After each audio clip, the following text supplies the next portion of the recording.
nous allons parler maintenant du sang gras, c'est-à-dire j'ai la joie d'avoir Régine Bousquet-Rouault et Christine Noé qui vont nous parler des différentes techniques possibles pour essayer d'enlever ce gras qui nous gêne tant. Alors Régine, je te passe la parole, tu vas nous parler de radiofréquence peut-être ? Alors il y a plusieurs techniques en fait qui sont susceptibles, et c'est prouvé par pas mal d'études cliniques, de supprimer les petites surcharges graisseuses localisées. Donc il faut bien s'entendre sur ce que nous allons traiter. Ce n'est pas l'obésité notre domaine d'élection. Donc nous allons traiter des petites surcharges graisseuses qui sont localisées soit au niveau de l'abdomen, c'est des poignées d'amour, ou des grands trochantères. Voilà, c'est les trois cibles dermatologiques. Donc qu'est-ce qu'on a comme technique à notre disposition ? On a la cryolipolyse, qui est quand même la technique de référence à l'heure actuelle, qui donc est basée sur le fait qu'on va provoquer une cristallisation des lipides par la baisse de la température contrôlée dans ces adipocytes, et qu'une fois que ces adipocytes auront subi ce dommage, effectivement, ils vont être détruits, remplacés par une fibrose. Donc ça, c'est valable, sans modification, bien sûr, des paramètres circulants. Donc on n'a pas d'augmentation des acides gras libres dans le sang, puisque les quantités sont quand même assez minimes, de l'ordre d'un jeûne, finalement, lorsqu'on fait un jeûne de manière volontaire. Donc ça, c'est la cryolipolyse. Elle n'a pas d'effet de retente, donc bien sûr, il y a d'autres techniques qui sont sorties. Les ultrasons à effet de lipolyse, donc principalement en machine, on a l'ultrashape et le liposonics. Donc des ultrasons soit de basse fréquence avec une action de cavitation, c'est-à-dire qu'on va provoquer une modification de la paroi des cellules par des ondes. Et effectivement, ces ultrasons focalisés vont à 15 mm provoquer une destruction des adipocytes par ce phénomène de cavitation. La deuxième chose, c'est les ultrasons à effet thermique qui donc augmentent la température toujours dans cette zone focalisée, donc de 60 à 75 degrés environ. Donc effectivement, ça fait un peu mal. C'est un peu la critique principale des ultrasons à effet thermique. Et troisième type d'ultrasons qui sont actuellement à l'étude dans les adipocytes, mais dont on sait qu'ils agissent non pas sur les adipocytes, puisqu'on s'en sert sur le visage, mais qu'ils agissent en fait sur la dégradation du collagène en créant des zones de coagulation thermique à des points précis, donc avec des profondeurs variables. Donc ça, c'est quand même l'essentiel de la technique. On peut agir à 1,5, à 4,5, à 6,5. Donc c'est vrai que on va agir sur la dénaturation du collagène qui sera ensuite remplacée par une néocollagénèse plus intéressante, mais on ne sait pas si ça agit sur les adipocytes. Donc là, actuellement, il y a beaucoup de travaux et d'études en cours pour savoir si ces ultrasons de haute intensité ont une action ou pas sur les adipocytes, mais on sait déjà qu'ils ont une action sur la néocollagénèse. À part les ultrasons, on a des techniques comme la radiofréquence. Donc la radiofréquence, c'est une technique qui, entre deux électrodes, alors que ce soit une électrode placée sur la zone cible à distance sur le membre inférieur, par exemple pour la radiofréquence monopolaire du thermage, ou bien des électrodes placées à une distance en général une quinzaine de centimètres, on a une modification de la polarité des cellules de façon tellement rapide que ces cellules vont subir un échauffement. Donc cet échauffement est bien sûr indépendant des chromophores puisqu'on n'a pas d'action sur ces chromophores-là. Donc on peut descendre plus ou moins bas. En général, on dit que 50% de la distance entre deux électrodes correspond à l'efficacité de notre radiofréquence bipolaire.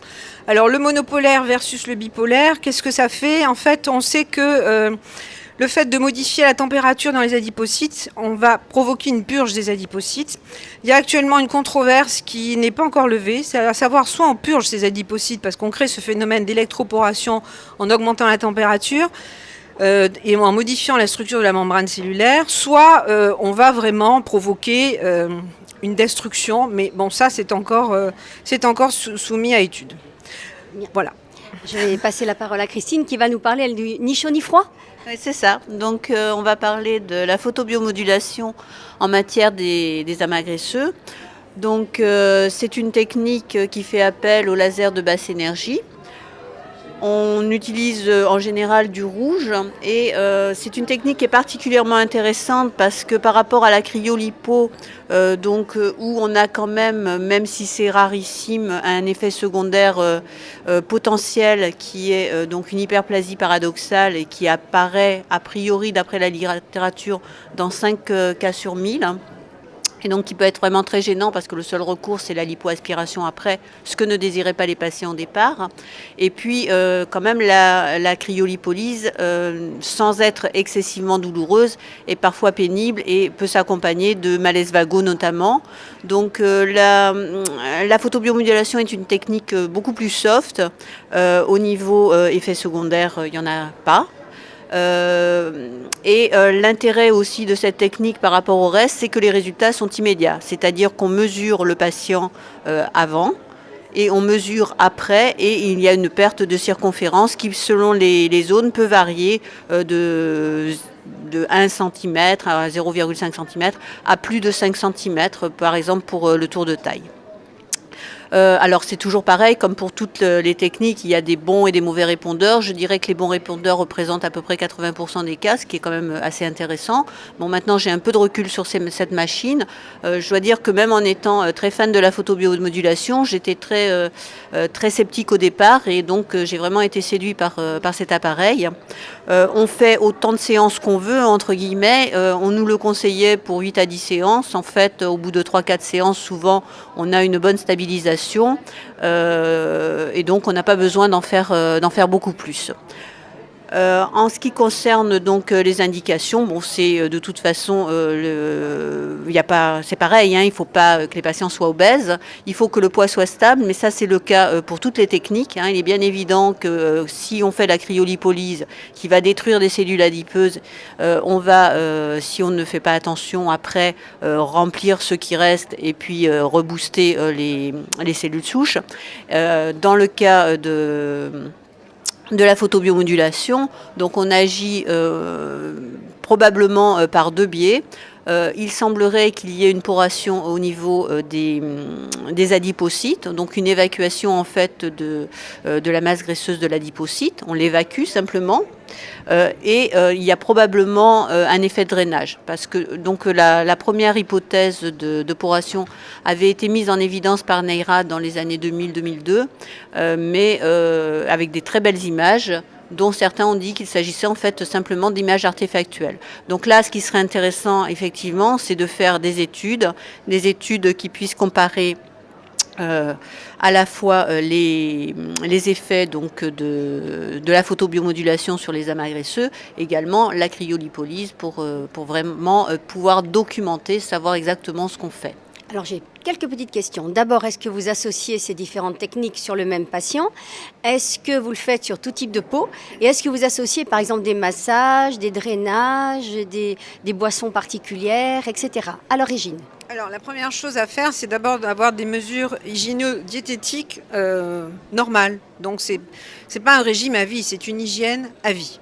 Que ce soit au niveau de l'activité physique ou au niveau de la consommation alimentaire, privilégier les protéines, enfin bon, je passe les détails. Donc ça, c'est quelque chose que tout le monde sait, mais qu'on ne fait pas de manière continue, parce que sinon, ça se saurait. Donc la deuxième chose, c'est qu'effectivement, que ce soit la cryolipolyse ou d'autres techniques comme les ultrasons à effet mécanique en particulier, il faut associer une technique de massage, parce qu'on s'aperçoit quand on faisait des échographies il y a quelques années qu'on avait une espèce de flaque qui sortait après la séance d'ultrasons à effet mécanique, et donc on avait envie de mobiliser cette zone. Donc bien sûr que la radiofréquence, surtout s'il y a un problème de détente cutanée, va nous aider considérablement, que ce soit sur les cuisses ou sur le ventre, et on a des résultats qui vont être optimum. Le problème, c'est de bien prévoir ça lorsque vous faites la première consultation, parce qu'effectivement, si vous dites à votre patient, je vais vous faire 2 ou 3 séances de cryolipolyse et que vous n'avez pas prévu qu'ensuite le ventre serait peut-être un peu relâché, c'est une question d'âge, vous risquez d'avoir des patients qui ne seront pas forcément ravis. Au niveau des ultrasons à effet thermique, l'avantage c'est que effectivement on a à la fois la lipolyse et la retente cutanée, donc on n'a pas besoin théoriquement de masser.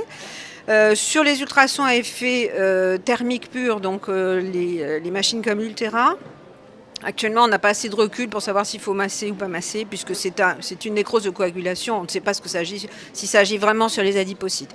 Quant à la radiofréquence, de toute façon, les machines sont en général associées ou à du vide ou à une technique de massage. Donc c'est vrai que les machines, il faut privilégier des machines qui ont des radiofréquences bipolaires parce que c'est quand même infiniment moins cher au niveau du consommable, avec des infrarouges qui sensibilisent l'échauffement dermique de la radiofréquence, ou bien ensuite on va utiliser des champs électromagnétiques pulsés, c'est actuellement quelque chose de sympathique, ou des ondes de choc aussi. Donc voilà, donc ça c'est effectivement, on est en train de un peu positionner chaque technique avec un peu plus de précision sur ce que fait chaque technique de façon isolée et qu'est-ce qu'il faut lui associer. Mais moi, je pensais, par exemple, simplement des cosmétiques à base de caféine, par exemple, ou des mais massages toujours, à la maison. toujours. Voilà. Est-ce que Alors, tu prescris En général, les patientes n'ont pas besoin de nous pour le faire parce qu'elles l'ont déjà fait.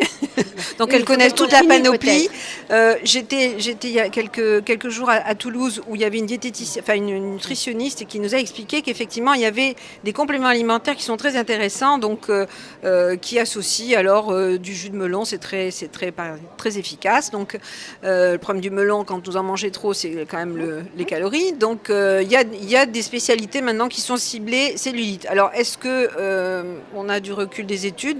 Il semble que oui, mais je ne peux pas vous en donner davantage. Et toi, Christine, alors? Tu leur donnes de la tisane, tu leur donnes... Non, je leur conseille quand même d'avoir En général, je récuse quand le poids n'est pas stable. Je considère qu'il faut qu'il y ait une stabilisation du poids depuis plus d'1 an et des patients qui aient une activité minimale. Voilà. Est-ce que tu associes par exemple une lipocryo sur certaines zones et puis le LLT sur les zones Oui, complémentaires? alors Voilà. donc oui, très souvent on associe les deux. Donc on leur explique déjà dans la première consultation les tenants aboutissants de chaque technique et puis après les effets secondaires potentiels et en règle générale en fonction de ce qu'ils veulent, de leur budget, ils vont choisir l'une ou l'autre technique. Mais les deux sont tout à fait compatibles et j'ai pas mal de patients qui font les deux techniques. Et tout type de peau, toute saison? Alors, toute saison, tant on n'a pas de chromophore avec la radiofréquence, on n'en a pas non plus avec les ultrasons, donc on peut travailler sur des peaux de phototype élevé aussi. Le problème se pose quand on a des infrarouges associés dans certaines machines où effectivement s'il y a du bronzage, on peut avoir une captation, donc attention. Et puis attention aussi lorsqu'on modifie l'impédance de la peau dans la radiofréquence, soit en mettant des produits à base d'acide de fruits, parce qu'il y a des spécialités qu'elles utilisent qui sont en vente libre bien sûr, qui contiennent 10% d'acide glycolique qui peuvent modifier l'impédance des tissus. À ce moment-là, on risque d'avoir des brûlures qui sortent très rapidement lorsqu'on passe la radiofréquence. Et le froid? Et le froid. Sur certains types de peau, les peaux mates, non? Il n'y a pas de problème souci avec la cryolipolyse, non. Il faut prendre des précautions d'usage parce que il y a quand même des cas de nécrose rapportés, mais c'est des personnes qui faisaient, c'était souvent en institut d'abord, et c'est souvent parce qu'il n'y avait pas de protection avec du gel, avec tout ce qu'il faut. Donc, si c'est fait dans les règles de l'art, je pense qu'on minimise au maximum les effets secondaires. De toute façon, tant qu'on n'a pas, il faut toujours être prudent. Il y a maintenant des injectables, donc des oxycolates. Qui est utilisé aux USA. Donc pour nous, pour l'instant, on n'a pas d'AMM en France. A priori, c'est une molécule qui marche très bien, mais pour l'instant, je pense qu'on ne peut pas en parler aisément sans avoir les autorisations de l'utiliser. Tu es d'accord avec moi? Oui, le déoxycolate, donc c'est le Kibella aux États-Unis, mais qui n'a pas encore l'AMM, en tout cas sur les qui arrivent. Qui arrive, qui normalement semble faire un petit peu mal et être un petit peu cher. Pour l'instant, les deux reproches. Mais bon, je pense... Bon, écoutez, je vous remercie beaucoup de votre participation et puis on va essayer de gérer notre gras.